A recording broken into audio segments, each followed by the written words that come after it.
Every night I heard my wife's laughter echo through our bedroom walls, her voice soft and joyful on the phone, until I realized the brother she claimed to be talking to didn't exist, and my world began to crumble. My wife laughed on the phone every night. But that wasn't her brother. In our quaint Portland apartment, the sound of Lena's laughter had once been my favorite melody. We'd been married 4 years, navigating life with our 2-year-old son, Ethan, and a rhythm of love I thought was unbreakable.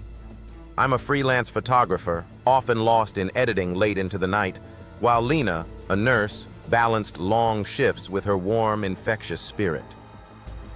But for the past 3 months, her nightly phone calls, always after Ethan was asleep, had become a ritual.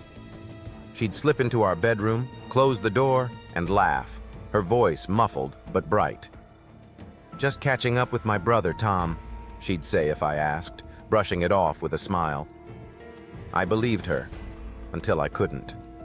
Tom, her only sibling, had moved to Chicago years ago, and they'd never been particularly close. So when I casually mentioned her calls to him during a family Zoom for Ethan's birthday, his confusion hit me like a punch. "Calls? I haven't talked to Lena in months," he said, frowning. My stomach churned. That night, I waited until Lena's laughter filled the room again, then I checked her phone's call log while she showered. The number she'd been calling wasn't Tom's. It was labeled Work Friend, and the calls stretched back months, some lasting over an hour. My hands shook as I dialed the number from my phone, hiding in the bathroom. A man's voice answered, warm and familiar. "Hey, babe, miss me already?" The truth unraveled fast. His name was Daniel, a doctor at Lena's hospital. They'd been meeting secretly after her shifts, using brother calls as her cover. I confronted her the next morning, Ethan playing in the living room as I held her phone up, my voice cracking. "Who's Daniel, Lena? Because he's not your brother."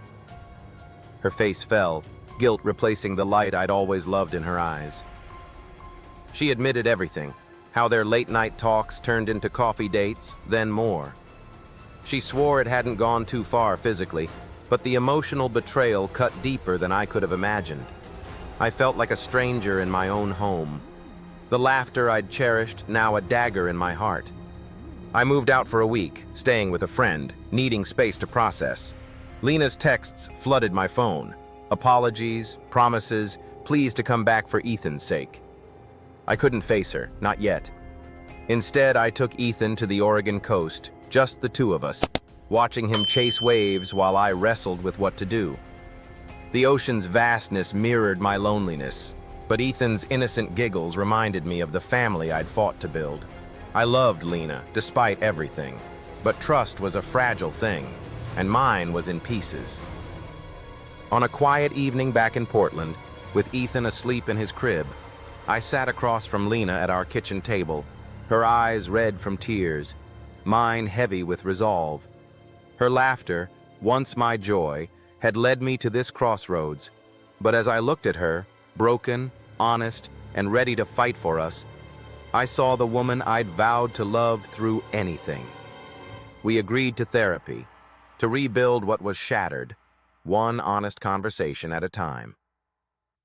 As I held her hand, feeling the warmth I'd missed, I knew healing wouldn't be easy, but it was a start.